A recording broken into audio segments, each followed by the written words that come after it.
Hello friends, welcome back to another video of community health CCH। आज हम समझेंगे technique of maintaining personal hygiene.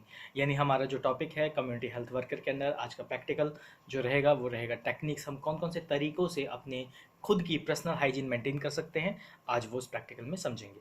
इस practical में जो टॉपिक टर्म इंक्लूड्स होगी वो आपका एम है कि हमारा क्या एम रहेगा, रिक्वायरमेंट क्या रहेगी, किस मेथड से हम पर्सनल हाइजीन को मेंटेन कर सकते हैं अच्छी तरीके से, और कुछ हमारा केयर ऑफ जैसे टीथ है, जैसे हम अपने टीथ कैसे साफ़ करें, दांत कैसे साफ़ करें, आपकी क्लीनिंग ऑफ टॉवल, जो हम टॉवल से चीज़ साफ़ करते हैं तो उसमें कैसे मेंटेन करें, क्लीनिंग ऑफ आई समझेंगे, क्लीनिंग ऑफ ईयर समझेंगे, क्लीनिंग ऑफ नोज समझेंगे, क्लीनिंग ऑफ हेयर समझेंगे, और पर्सनल फूड और हैंडलिंग, जैसे आपकी हाइजीन एंड फूड हैंडलिंग, कैसे आप जो खाना कैरी करते हैं अपने ऑफिस में, या फ्रूट्स वगैरह जो हम खाते हैं कभी बाहर या घर में, तो उसे कैसे हम साफ़ करके प्रॉपर तरीके से खाएं, आज हम वो समझेंगे। कुछ food hygiene, specific food hygiene के बारे में भी समझेंगे। खाना बनाते वक्त हमें कैसे हाइजीन मेंटेन करनी होती है, हम इसमें ये भी इंक्लूड करेंगे। तो चलिए बिना किसी टाइम वेस्ट किए आज का टॉपिक शुरू करते हैं। तो maintain the techniques, some techniques of maintaining personal hygiene के बारे में शुरुआत करते हैं। Technique of maintaining personal hygiene में सबसे पहले एम की, तो हमें यहाँ क्या एम लेके चलना है, to know the correct techniques of maintaining personal hygiene, यानी जो सही तरीका है आपका एक पर्सनल हाइजीन मेंटेन करने का, हम वो समझेंगे। अगर मैं रिक्वायरमेंट की बात करूँ तो मॉडल ऑफ टिथ हमें जहाँ पे चाहिए होगा, मतलब समझने के लिए कि हमें क्या क्या चीज़ें चाहिए होती है, कि हमारा जो टीथ का पूरा मॉडल है वो चाहिए। एक सॉफ्ट ब्रश चाहिए होगा, नेल कटर चाहिए होगा, एप्रिन हमारा जो लैब कोट है वो चाहिए, आपका हेड कैप चाहिए, स्किन कैप, स्किन कवर चाहिए, और कुछ आपको साथ में कुछ वाटर रेमेडीज, जैसे आप टैप रनिंग वाटर भी यहाँ पे यूज़ कर सकते हैं, और सोप यूज़ कर सकते हैं, कुछ वेजीज वॉश आते हैं, आप वो भी यूज़ में ले सकते हैं रिक्वायरमेंट में। सबसे पहले मेथड आ जाता है ओरल हाइजीन के ऊपर। तो सर ये जो हमारा पहला पार्ट रहेगा, आज मेन फोकस रहेगा आपका physical and oral hygiene. Physical oral में आपका जो टीथ वगैरह है वो तो ओरल में आ गया, और बाकी फिजिकल जो आप नॉर्मली बिना किसी केमिकल के ही ट्रीट कर रहे हैं। तो सबसे पहले आपने क्या करना है कि केयर ऑफ टीथ की अगर मैं बात करूं, अब मेथड उसमें सबसे पहला जो मेथड आता है वो हमारे टीथ का है। यानी आप स्माइल करते हैं तो आपकी जो टीथ है वो बहुत क्लीन होने चाहिए। ज़्यादातर ये वो लोग ध्यान दें जो टबैकोज़ वगैरह खाते हैं, उनके लिए बहुत ज़्यादा इंपॉर्टेंट है। आप लोगों के टीथ बहुत जल्दी डैमेज हो जाते हैं। कई लोग कहते हैं कि मेरे दांतों में सेंसेशन बहुत ज़्यादा आ रही है, या ठंडा बहुत ज़्यादा लगता है, अचानक से आइसक्रीम में कुछ खाया, या चिलीज़ आइटम आप कुछ नहीं खा पाते। तो अगर आप टूथ केयर करेंगे तो आप ये ज़रूर प्रॉब्लम जो है वो शॉर्ट आउट हो जाएगी। जो सबसे पहले ब्रश कैसे करना होता है, तो एवरी मील आपको क्या करना है, आपके टीथ को क्लीन करना है, नॉट यूजिंग द ब्रश। आप गार्गिल कर सकते हैं अच्छी से, कोई भी क्लीनिंग पेस्ट यूज़ कर सकते हैं। लेकिन जब भी आप कुछ खाएं, आप एक बार माउथ में, जैसे हम कहते हैं ना, कुल्ला पानी से ज़रूर साफ़ करें। तो वो जो है रिंजिंग ऑफ टीथ ज़रूर करें। ब्रशिंग जो है वो मॉर्निंग और इवनिंग करना चाहिए। तो किस तरीके से ब्रशिंग करेंगे, सबसे पहले जो आपका ब्रश टूथ है वो हमेशा सॉफ्ट होना चाहिए, और ब्रशिंग जो एंगल है, जो कहा जाता है, जो प्रॉपर एंगल जो है, suppose this is your tooth, तो जो एंगल है वो 45 डिग्री पे रहना चाहिए। कई लोग जो है बिल्कुल पैरेलल लेके रब करते हैं, ये रबिंग नहीं होता है। हमेशा आपका रबिंग जो है इस तरीके से, या आपका रबिंग 45 डिग्री पे, मतलब हल्का टिल्टेड होना चाहिए, क्योंकि टूथ के बीच का जो गैप होता है वो कभी आप इस तरीके से रब करेंगे तो क्लीन नहीं होगा।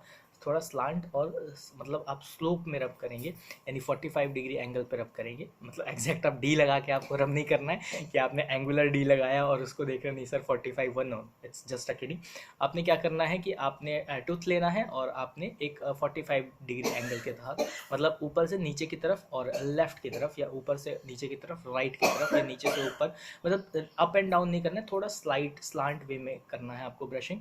और टीथिंग में जो आपके गम्स होते हैं, देखिए हमेशा गम्स को भी आपको क्लीन करना होता है। गम्स क्लीन करना, आपका जो ब्रश है अगर वो सॉफ्ट ब्रश होगा तो उस केस में जो ब्रशिंग है उससे आप गम्स पे भी बहुत सॉफ्टली करें, क्योंकि अगर आप हार्शली, जैसे हम अगर मैं बताऊं, तो ये जो टीथ का पार्ट है, दिस वन, यहाँ पे आपको बहुत बहुत ज़्यादा रबिंग नहीं करनी है। आपने क्या करना है कि सॉफ्ट ब्रश से आपको उसको क्लीनिंग करनी है, या आप फिंगर से भी मसाज कर सकते हैं ब्रशिंग करने के बाद अपने मसूड़ों की, जो कि क्लीनिंग भी होती है। अगर मैं बात करूं कि ब्रशिंग कितना मिनट करना चाहिए, तो एटलीस्ट आपको 3 से 4 मिनट जो है आपको ब्रशिंग करनी है। पहला क्या करना है, आपने सबसे पहले माउथ को थोड़े से गुनगुने पानी से आपको क्या करना है, अच्छी से माउथ में पानी लेके और पूरे मुंह के अंदर उसको सर्कुलेट करना है और फिर उसको थ्रो कर देना है। उसके बाद आप अपना ब्रश लेंगे, उस पर पेस्ट लेंगे। कई बार होता है कि एड्स में जो आपको दिखाया जाता है वो पूरा पेस्ट भर के दिखाया जाता है, ज़रूरी नहीं कि आप पूरा पेस्ट लें। अपने सफिशिएंट अमाउंट ऑफ सफिशिएंट जो आपको पेस्ट लगता है कि हाँ भाई this much is more than sufficient, आप उतना पेस्ट ले सकते हैं। लेकिन उतना ज़रूर रखें कि आपके पूरे माउथ में वो पेस्ट जो है स्प्रेड हो सके। और उसके बाद जो है आपकी क्लीनिंग जो है वही अप डाउन फ्रंट में जो है, जैसे फॉर एग्जांपल ये अगर मैं टूथपेस्ट बोलूँ तो ये आपका फ्रंट एंड डाउन। और फिर अगर ये ब्रशिंग, ये वाला अगर आप देखें ब्रशिंग एरिया, तो पहले आपका नीचे का ब्रशिंग होगा, फिर इसको ऊपर की तरफ करके ऊपर का ब्रशिंग होगा पूरा, और फिर अंदर से। ये चीज़ बहुत कॉमन है, लोग नहीं करते हैं। आप बाहर से तो क्लीन कर लेते हैं, लेकिन दांतों के अंदर की तरफ से आप क्लीन नहीं करते हैं। तो अंदर की तरफ से भी आपको सेम ऊपर और नीचे की तरफ में ये क्लीन करना है। एटलीस्ट 2 to 5 मिनट्स आपको ब्रश करना चाहिए। उसके बाद ब्रश करने के बाद जब आप वाटर से उसको रिंच कर लेते हैं पूरे माउथ को, तो अपने फिंगर से, फर्स्ट फिंगर से या मिडिल फिंगर से या जिससे भी आपको कंफर्टेबल हो, नॉट थंब और लिटिल फिंगर, आपको जिस फर्स्ट फिंगर या सेकंड फिंगर जिससे भी हो, उससे आप मसूड़ों की मसाज ज़रूर करें। प्रॉपर साइड जॉज मसाज भी, और फ्रंट के जो आपके कैनाइन टीथ्स वगैरह हैं उसकी भी आप मसूड़ों की मसाज ज़रूर करें। तो ये तो पहला पार्ट था, step first of cleaning teeth का। अगर सेकंड पार्ट पे आते हैं हम इसी में, क्लीनिंग टीथ में, तो बेस्ट जो है रिंजिंग जो है वो आपको कैसे करनी है। हमेशा माउथ क्लीन करने से पहले आप वाटर में थोड़ा सॉल्ट ऐड कर लें, तो और उस सॉल्ट वाटर से आप रिंच करें। तो जो सॉल्ट है वो क्या करता है, आपके पूरे एरिया को बहुत ही अच्छी से प्रिपेयर करता है फॉर ब्रशिंग। और गुनगुने पानी से अगर आप ब्रश कर रहे हैं तो बहुत अच्छी बात है। इससे आपके जो अगर कुछ माउथ में कुछ फंसा है या कुछ ऐसा होगा तो वो भी एक टेम्परेचर की हेल्प से और वाटर की हेल्प से क्या होगा, वो बाहर आ जाएगा। ब्रश करते वक्त डेली ट्वाइस करना है आपको, दिन में 2 बार सेम प्रोसीजर से करना है आपको ब्रश। अगर आपने कुछ बहुत ज़्यादा स्पाइसी या फिर कुछ ऐसा खाया है जैसे चॉकलेट्स वगैरह हैं, तो कभी भी उसको मुंह में ना छोड़ें। हमेशा अगर ब्रश नहीं कर सकते हैं तो पानी से अच्छी से आप उसको रिंच करें। रिंच करने का मतलब है पानी लेके हम जैसे ये जो टेक्निक हम लोग करते हैं, तो ये ज़रूर करनी है। ये बेसिकली क्या करता है, आपके जो टीथ का गैप्स है, अगर उसमें कोई चीज़ रह गई है, स्पेशली चॉकलेट्स वगैरह क्या होती है वो गैप में आ जाती है, या आपके जो च्युइंग वाले जो टीथ हैं बैक की तरफ, उसमें क्या रहता है, रह जाता है। ठीक है, तो वो चीज़ क्या होगा, रिमूव हो जाएगा। अपने टीथ के गैप को, बेसिकली जो होता है कैनाइन जो है, मतलब जो शार्प टीथ होता है आपके दोनों साइड में, यहाँ पे आप देखेंगे एक शार्प सा टीथ होगा।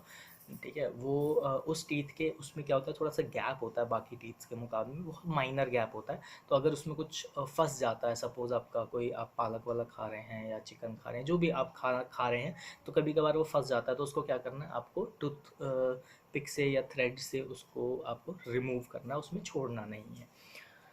आते हैं बाकी की, अब ये जानते हैं कि भाई क्वालिटी ऑफ ब्रश हम कौन सा यूज़ कर सकते हैं। कई लोग बोलेंगे सर कि हमारे गांव में तो मतलब हम लोग दतवन से करते हैं, मतलब नीम की जो लकड़ी होती है जिसे दातून कहते हैं कई लोग, कि हम सर उससे करते हैं। कुछ लोग कहेंगे सर मैं कोलगेट का यूज़ करता हूँ, कोई कहेंगे सर मैं पतंजलि का यूज़ करता हूँ। ब्रश आप कोई सा भी यूज़ कर सकते हैं, बस प्रोसीजर आपको ध्यान रखना है कि टीथ जो है आपके प्रॉपरली क्लीन रहें। टीथ में कोई भी पार्टिकल कुछ भी, अगर, हाँ एक चीज़ और, अगर ब्रश करते वक्त आपको ब्लड आता है तो डेंटल से ज़रूर कांटेक्ट करें, उसको आप इग्नोर ना करें। अब बात करते हैं कि एक हेल्दी टीथ रखने के लिए क्या हमें चेकअप के लिए जाना चाहिए। तो मैं आप लोगों को ज़रूर कहूँगा कि आप रूटीन चेकअप ज़रूर कराएं।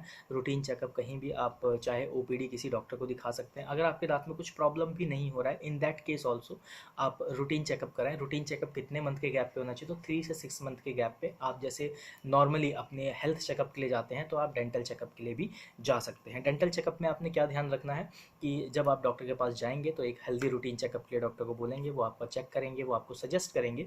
इन केस ऑफ अगर आपकी कैविटी हो रही है तो उस केस में क्या करेंगे, वो आपको बताएंगे कि कैविटी सही करने की ज़रूरत है, फिलिंग की ज़रूरत है, क्लीनिंग की ज़रूरत है, या आप ब्रशिंग का टेक्निक चेंज कीजिए, कोई पेस्ट चेंज कीजिए, उससे सही हो जाएगा। तो एक हेल्दी चेकअप से आप आने वाले जो डेंटल प्रॉब्लम्स होते हैं, जैसे पेन है, ठंडा लगना है, इससे बच सकते हैं। आगे बढ़ते हैं क्लीनिंग ऑफ टॉवल के ऊपर। अब क्योंकि यह हो गया हमारा कि हमने दांत कैसे साफ़ किए, सबके दांतों की स्माइल अब अच्छी होगी और अच्छी से आप लोग ब्रश करेंगे, मैं उम्मीद करता हूँ। अब आ जाते हैं क्लीनिंग ऑफ टॉवल के ऊपर। तो जो टॉवल क्लीनिंग है ब्रश का बेसिकली, जैसे आप क्या करते हैं कि जब भी ब्रश करते हैं तो आपने घर में हमने नॉर्मली रूटीन क्या करते हैं कि हमारा जो टॉवल है वो हमेशा वहाँ टंगा रहता है और 2 दिन या 1 दिन के बीच में गैप पे वो वॉश होता है। हमेशा कोई भी जो हैंड टॉवल है या जो आप ब्रश करने के बाद जो बेसिकली टॉवल यूज़ कर रहे हैं, उसको डेली रूटीन पे वॉश करें, और वॉश करने के लिए उसको हमेशा आप थोड़ी देर के लिए उसे गर्म पानी में पहले हल्का सा बॉईल करके पानी उसमें डिप करके सोप सॉल्यूशन डाल के उसको डिप करके छोड़ें 5-10 मिनट के लिए, उसके बाद उसे वॉश करें, जिससे जो बैक्टीरिया है वो प्रॉपरली रिमूव हो जाएंगे। अब आ जाते हैं क्लीनिंग ऑफ ईयर, यानी कान की सफाई कैसे की जाए। कान की सफाई के लिए मैं सबसे पहले कान की सफाई की हिदायत एक देना चाहूँगा। खुद से ज़्यादा डीप क्लीनिंग ना करें कभी भी, और कोशिश करें कि इंटरनल क्लीनिंग ना करें। इंटरनल मतलब बर्ड्स आजकल बहुत कॉमन हो गया है, कॉटन बर्ड्स होते हैं, उससे लोग डाल के, या पेन से, या कई बार माचिस की जो तिल्ली होती है उससे भी लोग, कान में खुजली होती है वो सीधा डाल देते हैं, पेन डाल देंगे, माचिस की तिल्ली डाल देंगे, या कुछ भी आपका कुछ भी मिल जाए, कोई स्टिक सी मिल जाए, मतलब अगर ये अंदर कान में जाने लायक है तो इसी से साफ़ करना शुरू करिए। नहीं, ये बहुत गलत चीज़ है, आपको नहीं करना है। इससे आपके ईयर ड्रम डैमेज होने के चांसेस हो सकते हैं, इंटरनल इन्फेक्शन होने के चांसेस हो सकते हैं। देखिए, कान में एक फ्लूइड बनता है, वो फ्लूइड क्या करता है, वो डस्ट को अंदर नहीं जाने देता है। कोई भी डस्ट पार्टिकल होगा वो अंदर ही स्टक हो जाएगा, चिपक जाएगा। उस केस में आपको क्या करना है, उसको पूरा क्लीन कभी नहीं करना होता है।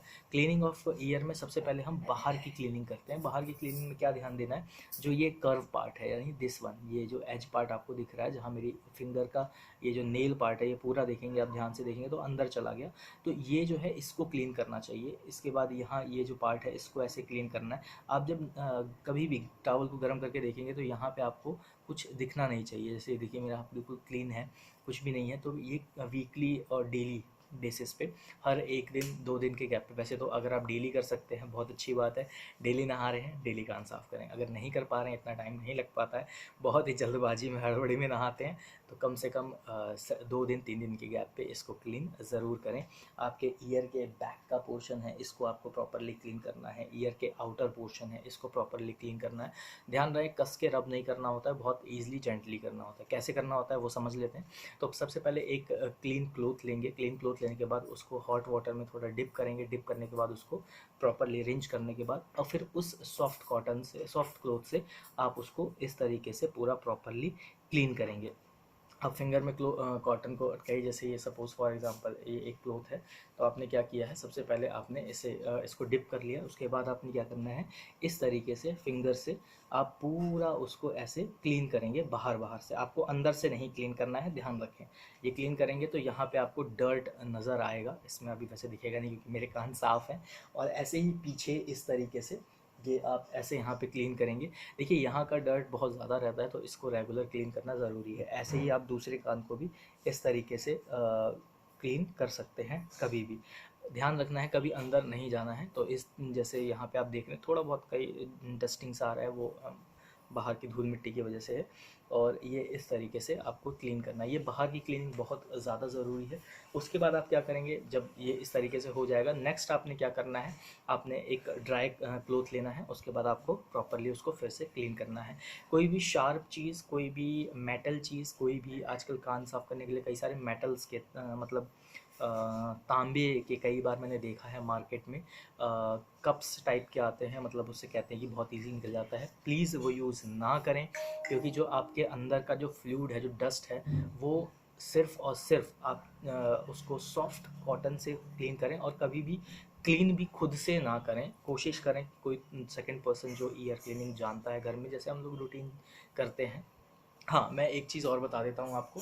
जैसे हम लोग बर्ड से कभी-कभार खुजली होती है, जैसे आप कहेंगे कि सर अब इचिंग हो रही है, इरिटेशन सा लग रहा है, तो कैसे उसको क्लीन करें? आप सॉफ्ट बर्ड्स लें, उसको अंदर डालें और सॉफ्ट हॉन हैंड से इस तरीके से मूव करें। जैसे सपोज़ ये बर्ड्स है, ठीक है? आपने इसको कान में डाला और बहुत जेंटली आपको इसको ऐसे मूव करना है। इसको स्क्रब नहीं करना है, ऐसे इस तरीके से विगरसली मूव नहीं करना है, सॉफ्टली उसको क्लीन करें और आपका जो ईयर है वो प्रॉपर्ली क्लीन हो जाएगा। हाँ, अगर कुछ इरिटेशन सा लगता है, कुछ पेन सा लगता है, तो आप उसको डॉक्टर को जाके दिखा सकते हैं। खुद से कभी भी कोई भी चीज़ आप अप्लाई ना करें। दूसरी चीज़, कई बार मैंने देखा है मोर के पंख को या फिर किसी चिड़िया के पंख को इस तरीके से कटिंग करके एक बहुत सॉफ्ट सा स्टिक टाइप बना देते हैं लोग और वो कान में डाल के उसको हिलाते रहते हैं, उनको अच्छा लगता है। तो वो हैबिट ना रखें, ये ठीक हैबिट नहीं है। इससे आपका इन्फेक्शन बढ़ सकता है और साथ ही साथ में अगर इंटरनली उसका कुछ पार्टिकल रह गया तो वो आगे इन्फेक्शन कॉज कर सकता है। कुछ भी फ्लूइड वगैरह, कई कई सारे ऐसे मिथ हैं जो मैंने सुना है, मैं आप लोगों के साथ शेयर करना चाहूँगा। कि कान में दर्द हो रहा है तो प्याज का रस डाल दो, सरसों तेल डाल दो, या कोई अदर ऑयल डाल दो। तो प्लीज़ इस तरीके की रेमेडीज़ कान में ना डालें, क्योंकि उसका रीज़न है कान में ऑटोमेटिकली आपके जो फ्लूइड है वो बनता है क्लीनिंग के लिए। ये सब जो रेमेडीज़ हैं इसको अवॉइड करें और कोशिश करें कि अगर आपके बहुत ज़्यादा पेन या कुछ है तो आप डॉक्टर ईएनटी डॉक्टर के पास जाके दिखाएं। ऑयल या कोई फ्लूइड डालने से जो आपकी नो डाउट हो सकता है शायद ठीक होता हो, मैं ये गारंटी नहीं कह रहा कि ठीक नहीं होता है, लेकिन रिस्क फैक्टर है। क्योंकि आप जो भी कान में डाल रहे हैं वो सीधा आपके ईयर ड्रम पे जाके इफ़ेक्ट करता है और कहीं ना कहीं आपके फ्लूइड के साथ वो रिएक्ट भी करता है। अब आ जाते हैं कि किस तरीके से आप दूसरे का कान क्लीन करेंगे। ये जानना बहुत ज़्यादा ज़रूरी हो जाता है। तो टॉवल का मैंने आउटर का आपको बता दिया। इंटरनल में क्या करना है, आपने सॉफ्ट बर्ड्स लेना है।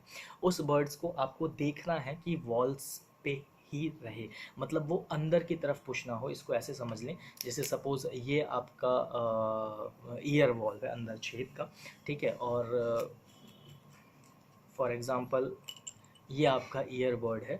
तो जब आप क्लीन करेंगे तो यहाँ आप देखेंगे कि जैसे सपोज़ ये इस तरीके से छोटा सा दिखाई देगा, तो जब आप ये डालेंगे तो थोड़ा सा गैप आप देख रहे हैं इसमें अभी बचा हुआ है। तो इस तरीके से अंदर आप देखते हुए डालें कि कोई चीज़ और अंदर ना जाए, वो बाहर रहे, मतलब बाहर की तरफ आ सके। तो इस तरीके का आपको बर्ड्स यूज़ कर सकते हैं। और वैसे तो ईयर क्लीनिंग के लिए प्रॉपर एक टूल किट आता है ईएनटी का। अगर आप वो परचेज़ कर सकते हैं तो उसको परचेज़ करके आप यूज़ कर सकते हैं। उसको भी परचेज़ करके यूज़ करने का तरीका होता है, स्टरलाइजेशन प्रोसेस होता है, वो कभी किसी वीडियो में मैं आपको ज़रूर बताऊंगा। फिर आ जाते हैं क्लीनिंग ऑफ आई के बारे में। यहाँ पे अब मैं उम्मीद करता हूँ कि आप लोगों के कान साफ़ हो चुके होंगे, आपको अच्छा अच्छा सुनाई दे रहा होगा। और अब आते हैं आँखों की सफाई की, कैसे आपको आई को क्लीन करना है। आई को क्लीन करने के लिए हमेशा याद रखना है कि कोई भी लिक्विड आप इमीडिएटली आँख में ना डाला करें। बहुत सारे ऐसे लिक्विड्स आते हैं, मैंने नोटिस किया है कि लोग क्या करते हैं, आई ड्रॉप कुछ भी इरिटेशन सा हुआ सीधा आई ड्रॉप डाल दिया। ऐसा नहीं है। अगर आपका कुछ इरिटेशन हो रहा है इसका मतलब ये नहीं है कि आपको इमीडिएटली आई ड्रॉप डालना है। तो बात कर रहे थे हम ईयर क्लीनिंग, आई क्लीनिंग की, सॉरी, आई क्लीनिंग की बात कर रहे थे कि आँखों की सफाई कैसे की जाए और कैसे और अच्छे से देखा जा सके। देखिए, आई क्लीनिंग में मैंने कई बार नोटिस किया है, लोग क्या करते हैं, ज़रा सा कुछ आँखों में प्रॉब्लम हुआ, इरिटेशन हुआ, ईचिंग हुई या जलन हुआ तो वो सीधा आई ड्रॉप डालते हैं। ऐसा नहीं करना है। हर चीज़ के लिए खाली आई में प्रॉब्लम होती है तो आई ड्रॉप सोल्यूशन नहीं है। कई बार क्या होता है कि आपके डस्ट की वजह से आपको इरिटेशन होता है और आप आई ड्रॉप डालते हो तो बहुत ज़्यादा जलने लगता है, आपका रेडनेस हो जाता है। तो वो चीज़ आप अवॉइड करें। आज हम समझेंगे कि कैसे आँखों को साफ़ रखा जाए और कैसे उसको बचा के रखा जाए। तो सबसे पहले आई को वॉश करने का तरीका है, क्लीन वाटर से आपको रिंच करना होता है। रिंच करने का तरीका है, आँखों को आपको खोलना है, पानी लेना है और उसके छींटे मारने हैं पानी के, ठीक है? कोशिश करना है वाटर बिल्कुल क्लीन हो, कोई उसमें डस्ट या डर्ट ना हो। आँखों को खोल के उसमें डालें और 6 से 10 बार उसको आप पानी से वॉश करें प्रॉपरली। जैसे पानी आपने लिया और अच्छे से उसको छींटे मारने हैं, आँखों में उंगली ना डाल लें। ऐसा ना हो कि आँखों में उंगली लग जाए। दूसरी चीज़, एक ड्राई कॉटन क्लोथ से आप उसको क्लीन करें प्रॉपरली। छोटे बच्चों की आंखें कैसे साफ़ की जाती हैं, जो इन्फेंट छोटे बेबीज़ हैं उनके लिए मैं बता रहा हूँ, मदर्स के लिए। कभी भी आंखें उनकी साफ़ करनी हो तो हल्का पानी लेके और हल्का बाहर से आप ऐसे करें और हल्का छींटा मारें। बच्चे को थोड़ी इरिटेशन होगी लेकिन उससे कोई प्रॉब्लम वाली बात नहीं है, लेकिन ध्यान रखें आपका नेल्स या फिंगर उसके आँख में टच नहीं होना चाहिए पानी मारते वक्त। दूसरी चीज़, जब भी आप डस्ट जो यहाँ की हमारा डस्ट होता है उसको निकालने का जो तरीका है वो आपको ऐसे उंगली डाल के नहीं निकालना होता है। ये जो तरीका है बहुत कई लोगों मैंने देखा है, बहुत कैसे भी हाथ होते हैं, आप सीधा इस तरीके से क्या करते हैं निकाल लेते हैं। ये तरीका ठीक नहीं है। अभी मैंने हाथ साफ़ किए हुए हैं तो मैं कर पा रहा हूँ। ऐसे ही आपको भी यही कोशिश करनी है कि आपके जो हैंड्स हो वो प्रॉपरली क्लीन हो। आपको क्या करना है, यहाँ पे हल्का सा ये जो पोर्शन है आंख बंद करके और इस तरीके से आप हल्का से प्रेशर के साथ इस तरीके से, छोटे बच्चे का या बड़े जो हैं दोनों लोग इस तरीके से कर सकते हैं। जब आप ऐसे करेंगे तो यहाँ पे जो हमारी एक नस कह सकते हैं जो कि जिससे से फ्लूइड आता है उस पर प्रेशर पड़ता है और आपका जो डस्ट है वो प्रॉपरली बाहर आ जाएगा। अभी मेरे आँख में कोई डस्ट नहीं है तो क्लियर नहीं दिखाई देगा, लेकिन मॉर्निंग में ये क्लीन हो सकता है। आपकी साइड में आपको ध्यान रखना, कभी अंदर उंगली नहीं डालनी है, साइड में इस तरीके से आप खींच के हल्का सा ऐसे कर सकते हैं। और हमेशा साफ़ कपड़े से, जैसे ये साफ़ कपड़ा मेरा है, हैंकी है, ऑब्वियसली बात है साफ़ है, तो आपने इसको हल्का सा इस तरीके से फोल्ड करना है। ये क्लीन हो गया। और वार्म हमेशा ध्यान रखें, कभी भी कोई भी कपड़ा अगर आप यूज़ कर रहे हैं वो क्लीन हो। दूसरा, एक गर्म पानी में डिप्ड होना चाहिए और फिर आप उसको ऐसे बंद आँखों से बिल्कुल आराम आराम से 2-3 बार इस तरीके से आप साफ़ कर लें। और कोई भी चीज़ अच्छा हाँ, एक और चीज़ है जो अक्सर मैं आपको बोलता हूँ, जैसे गर्ल्स जो हैं या लेडीज़ हैं वो आईलाइनर और काजल्स वगैरह यूज़ करते हैं, तो कभी भी उसको आँखों के अंदर ना लगाएं। जो आपकी पलकें हैं आँखों की, हमेशा उससे बाहर रखें। कई लोग बिल्कुल पलकों पे भी लगा लेते हैं, that is risky for your eyes, क्योंकि केमिकल के साथ अगर कोई चीज़ रिएक्ट करेगी तो आपकी एलर्जी होने के चांसेस हैं। हाँ, घर के बनाए हुए काजल, कई लोग घर में बनाते हैं काजल, आई डोंट नो कैसे बनता है, मुझे उसकी नॉलेज नहीं है। लेकिन जो काजल भी आप अगर यूज़ कर रहे हैं, वैसे तो मेडिकली देखा जाए कि ये सब चीज़ें नहीं यूज़ करनी चाहिए अगर आपको एक हेल्दी लाइफ चाहिए, लेकिन फिर भी अगर आप कॉस्मेटिक प्रोडक्ट्स के आइटम के अकॉर्डिंगली आप मेकअप के लिए आप यूज़ कर रहे हैं तो उसको आउटर में ही रखें, अंदर की तरफ कभी ना यूज़ करें। अब आ जाते हैं क्लीनिंग ऑफ नोज़ के ऊपर कि नाकों की कैसे सफाई की जाए। तो कान साफ़ करके अच्छी से सुनाई दे रहा है, दांत साफ़ करके अच्छी से स्माइल आ रही है, आंखें साफ़ करके बहुत अच्छी से दिखाई दे रहा है। अब नाक की साफ़ कर ली जाए कि अच्छे से आप सांस भी ले पाएँ। तो नोज़ की क्लीनिंग कई बार मैंने स्पेशली फॉर जेंट्स, मैं या लेडीज़ भी कह सकता हूँ, कई बार मैंने देखा है आजकल ऐसे ट्रिमर्स भी आ रहे हैं। मैं देख रहा था जो अंदर जो आपके नोज़ है उसके अंदर जो हेयर्स होते हैं उसको ट्रिम करने के लिए होते हैं। प्लीज़ इस तरीके के ट्रिमर्स आप यूज़ ना करें। तो हम बात कर रहे थे नोज़ क्लीनिंग की। तो नोज़ क्लीनिंग कैसे की जाती है, तो सबसे पहले आपने क्या करना है, कोई भी सेम चीज़, सबसे पहले तो ध्यान रखने की कुछ भी लेके ऐसा नहीं है कि नाक में सीधा डाल दिया या उंगली लेके शुरू हो गए अंदर से, नहीं, ऐसा नहीं करना है आपको। कभी भी इन सब चीज़ों से अपनी नाक को क्लीन ना करें। और जो कटिंग मैं कह रहा था कि जैसे कई मैंने देखा है ट्रिमर्स आते हैं जो अंदर के हेयर को कट करते हैं, तो वो कटिंग भी आप अवॉइड करें, क्योंकि है क्या, आपके वो कटिंग जो है, हेयर लाइक स्ट्रक्चर्स जो अंदर बाल रहते हैं वो क्या करते हैं, वो डस्ट को रोकते हैं। और हल्का हल्का आपके नाक में हमेशा एक स्लरी फ्लूइड भी रहता है, नॉट, मैं यहाँ नहीं कह रहा कि यहाँ तक आपका नज़र आता है, इधर रहता है, जिससे आपके डस्ट और अंदर नहीं जाता, हल्का वेट रहता है। तो उसको बार बार ड्राई ना करें किसी भी टिश्यू पेपर या क्लोथ से, ठीक है। ऐसा नहीं है कि बस आपने ये किया और बिल्कुल बस क्लीन कर लिया, नहीं, ऐसा नहीं करना चाहिए। और अंदर के जो हेयर्स हैं उसको भी आपको कटिंग नहीं करना है। कोई भी ऑब्जेक्ट या कोई भी फिंगर या किसी भी चीज़ का पार्टिकल आपको नोज़ में डाल के क्लीन नहीं करना है। टिश्यू बर्ड्स वगैरह भी नहीं करनी है। अगर आपके नाक में कफिंग का कुछ आ रहा है तो आप प्रॉपरली वाटर से उसको प्रेशर से, मतलब मतलब इतना प्रेशर तो नहीं कर पा रहा हूँ मैं, हो सकता है साउंड क्वालिटी नहीं आ रही हो, लेकिन आपको एक नाक बंद करके पूरा प्रेशर से उसको क्लीन करना है। कोई भी टिश्यू पेपर या कॉटन से अगर आप क्लीन कर रहे हैं तो आउटर सरफेस आप क्लीन कर सकते हैं, लेकिन ध्यान रखें वो स्टरलाइज होना चाहिए सामान जिससे भी आप नोज़ को क्लीन कर रहे हैं। दूसरा, कभी भी किसी भी तरीके का कोई लिक्विड नाक में ना डालें। कई बार क्या होता है, और आजकल और कुछ ओरल नी करके आता है, कई विक्स वगैरह हैं जो सीधा नाक में लगा लेते हैं। तो प्लीज़ इस तरीके की चीज़ें ना करें। अगर आपका नोज़ बंद हो रहा है तो जो प्रिस्क्राइब्ड मेडिसिन है उसी को यूज़ करें। अब आ जाते हैं कि भाई हमारे कान साफ़ हो गए, आँख साफ़ हो गई, मुंह भी साफ़ हो गया, नाक भी साफ़ हो गई। अब बालों की क्लीनिंग कैसे की जाए, यानी हेयर हाइजीन कैसे किया जाए। तो केयर ऑफ़ हेयर के अंदर में आए, सबसे पहले आपको ध्यान रखना है कि कोई भी शैम्पू कुछ भी जो मार्केट में आ रहा है, ऐसा नहीं है कि सीधा लेके लगा लिया, यूज़ कर लिया, डैंड्रफ हो रहा है तो कुछ लगा लिया, नहीं। इस तरीके की चीज़ें अवॉइड करनी है आपको। आपको हमेशा हेयर को क्लीन करना है। कई बार मैंने सुना है कि नहीं जी, हम हफ्ते में एक बार सर धोते हैं, मतलब आप शैम्पू एक बार करते हैं। तो आप अगर रेगुलर शैम्पू नहीं करना चाहते हैं ड्यू टू केमिकल्स, आजकल हर्बल शैम्पूज़ आते हैं, आप उसका यूज़ कर सकते हैं। कर्ड से धो सकते हैं आप चाहें तो एलोवेरा जेल से धो सकते हैं, मतलब प्योर एलोवेरा जो जेल है उसको लेके आप अच्छी से हेयर में चम्पी करें और फिर उसको वॉश करें। मुल्तानी मिट्टी से आप वॉश कर सकते हैं, पेस्ट बना के। दूध या दही से आप वॉश कर सकते हैं सर को।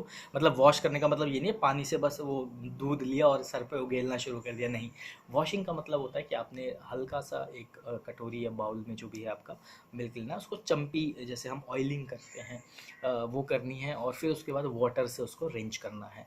बाथिंग सोप से अवॉइड करें अपने हेयर को क्लीन करना, या कोई कपड़े धोने वाला साबुन है। कई बार मैंने देखा है जो मतलब स्लम एरियाज़ में है ज़्यादातर, वहाँ मैंने नोटिस किया है इस चीज़ को अपने कैंप के टाइम पे कि लोग उसी से अपने हेयर वॉश कर रहे हैं। तो प्लीज़ उसको अवॉइड करें, आपका स्कल बहुत ज़्यादा ड्राई कर देता है। कई लोगों का स्कल ऑयली होता है, कई लोगों का ड्राई स्कल होता है, तो उसके अकॉर्डिंगली आप सोप वगैरह या रेमेडीज़ घर की यूज़ कर सकते हैं। मैं बात करूँ एप्लीकेशन ऑफ ऑयल की, आज की डेट में बहुत इंपॉर्टेंट पॉइंट है। बहुत लोगों को मैंने देखा है ऑयलिंग बिल्कुल आज की डेट में लोगों की छूटती जा रही है, बिल्कुल सर में तेल नहीं लगाते हैं लोग। तो प्लीज़ उनसे रिक्वेस्ट है आप सर में ऑयलिंग करें और हेयर ऑयल्स यूज़ करें, और एटलीस्ट वीकली तो ज़रूर करें। आप हमेशा अगर ऑयल नहीं लगा सकते हैं तो वीकली ऑयल ज़रूर लगाएं। आपके एक हेल्दी ग्रोथ ऑफ हेयर के लिए आपको ऑयलिंग बहुत ज़रूरी रहती है। डस्ट से बचाने के लिए अगर आप कहीं जा रहे हैं, लगता है आपको बहुत ज़्यादा डस्टी है, तो आप अपने बालों को कवर कर लें किसी क्लोथ से, कपड़ा बांध ले। जैसे नॉर्मली हम क्या करते हैं, अपना लिया और सर पे, जैसे मैं बता रहा हूँ एक तरीका आपको, इस तरीके से लेके और ऐसे इस तरीके से हम लोग बांध लेते हैं। तो आप इसको कवर करके रख सकते हैं, कोई दिक्कत वाली बात नहीं है। आप हेयर को कवर करके रखें, combing time to time proper रखें। शैम्पू जो है, अगर आपको लगता है कि नहीं भाई शैम्पू हमारे हेयर को लॉस दे रहा है, तो आप होम रेमेडीज़ से उसको वॉश कर सकते हैं। वाटर से रिंच ज़रूर रेगुलरली करें। Rinsing of water specially for women's जो सर को जो रेगुलरली नहीं धोती हैं, प्लीज़ वो अपने वाटर से रिंच ज़रूर किया करें हेड को। उसके बाद आ जाता है आपका personal hygiene for food handle. आपको फूड हैंडलिंग्स कैसे करनी है। तो हमेशा जब भी आप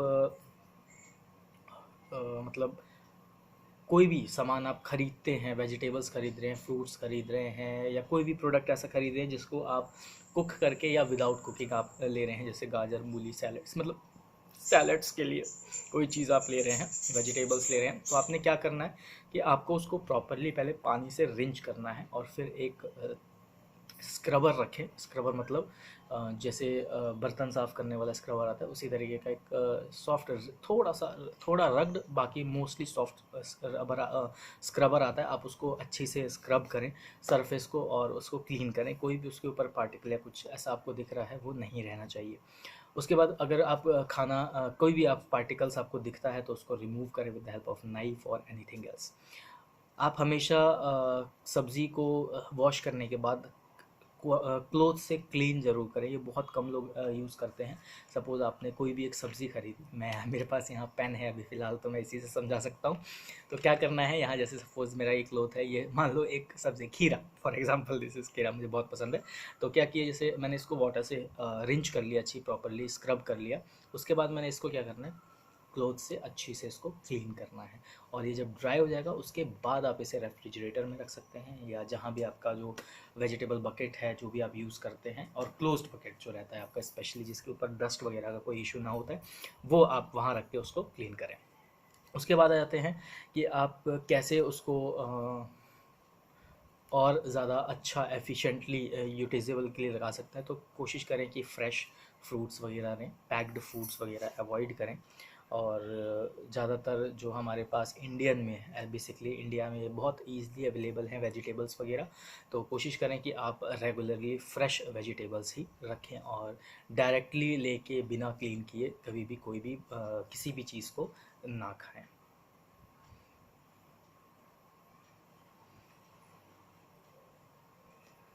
अब आ जाते हैं यहाँ पे आपका पर्सनल हाइजीन में थोड़ा सा और आगे बढ़ते हुए, पर्सनल फूड हाइजीन तो मैंने आपको बता दिया, पर्सनल हाइजीन में आ जाते हैं। तो अब आपके पर्सनल हाइजीन में और क्या क्या पार्ट है, अब आ जाते हैं आपके नेल्स के पार्ट पे कि आपको नेल्स कैसे क्लीन रखने हैं। तो नेल्स टाइमली कट करें, नेल कटर से कट करना है। ध्यान रखिए कई बार लोग क्या करते हैं, बहुत ही ज़्यादा डीप अंदर, मतलब बिल्कुल टच करके कट करते हैं, जैसे कई बार उनके जो इंटरनल स्किन सरफेस है वो भी कट हो जाती है। तो उसको अवॉइड करें, हमेशा थोड़ा सा एज लीव कर सकते हैं आप, लेकिन हमेशा कट करने से पहले आप क्या करना है, आपको 1 से 2 मिनट आप गर्म पानी में अपने नेल्स को डिप करके रखें, और उसके बाद एक कॉटन से क्लीन करने के बाद फिर नेल को कट करें, और फिर अगेन साफ़ कपड़े से लें और उसको अच्छी से आपको क्या करना है, ऐसे जैसे ये नेल से आपको इस तरीके से आपको क्लीन करना है। आप हैंड वॉश प्रोसीजर में जाके देख सकते हैं, वहाँ पे भी मैंने पर्सनल हाइजीन के हैंड वॉश के अंदर में बता रखा है। तो उसके बाद आ जाते हैं अब avoiding touching face with nails. आपको हमेशा कभी भी, जैसे अभी भी मैं बता रहा हूँ कि हमेशा नेल्स का टचिंग अवॉइड करना है, फेस पे ज़्यादा टच नहीं करना है। फूड, जैसे कई बार होता है लोग क्या करते हैं, नाखून से फूड को स्क्रैच करने लगते हैं, चेक करते हैं, या जब आप वेजिटेबल ख़रीदते हैं तो आप क्या करते हैं, फूड को चेक करते हैं भाई। जैसे खासकर ये उसमें आप कह सकते हो कि करेले वगैरह में, या मार्केट में मैंने देखा है जो वाटरमेलन, ठीक है, या तरबूज खरबूज जो बेचते हैं, उनको क्या कहते हैं, भैया काट के दो, हम तो काट के चेक करेंगे। तो उनको बोलें कि वो नाइफ़ जो यूज़ कर रहे हैं कटिंग के लिए उसको प्रॉपरली क्लीन करें और फिर उसको कटवाएं, क्योंकि आप घर भी जाएंगे तो उसको कितना भी क्लीन करेंगे तो वो एक, अगर उसमें बैक्टीरिया है तो कहीं ना कहीं उसमें सर्वाइव कर जाएगा। फिर आ जाते हैं, आगे बढ़ते हैं आपके हाइजीन में और पर्सनल हाइजीन के ऊपर। तो आपका जो नेक एरिया है, बहुत कम लोग हैं जो इसको क्लीन करते हैं टाइमली। मैं देखता हूँ यहाँ पे ब्लैक लाइनिंग्स रहती हैं उनके, या आपके यहाँ पे ब्लैक लाइनिंग्स आपको देखने को मिल जाएगी, ठीक है। तो ये जो चीज़ें हैं ये बहुत ज़्यादा डस्ट को एब्जॉर्व करती हैं आपके आर्म पिट्स पे। कई बार लोगों